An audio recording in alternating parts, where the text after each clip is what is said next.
কি ভয়ঙ্কর কন্ডিশন দেখো রাস্তার, কি ভয়ঙ্কর কন্ডিশন।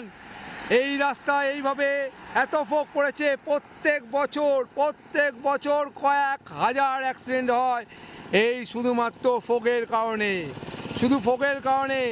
আমরা একটু যদি সাবধান হয়ে রাইড করি সুস্থভাবে, কিন্তু এই দেখো 50 মিটারের মধ্যে গাড়িটা আসছে বোঝা যাচ্ছে এখন বোঝা গেল, 50 মিটারের মধ্যে এসে বোঝা গেল।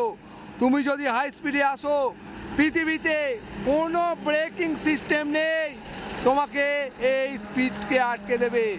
এনার খুব অসুবিধা হচ্ছে লরিটার, এই জন্য আস্তে আস্তে লেফট সাইড দিয়ে যাচ্ছে। আমি ডিটেলসে লাইভ করেছি, সেই লাইভটা তোমরা দেখে নাও।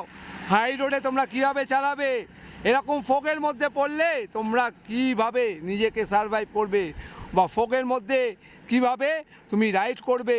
বা হাই রোডে এই যে দাগগুলো দেওয়া থাকে, এটাও কি, এটা কেন দেওয়া থাকে, এখানে এরকম সিচুয়েশানে কীভাবে তুমি রাইড করবে, নিজেকে বাঁচিয়ে সুস্থভাবে বাড়ি ফিরে আসবে।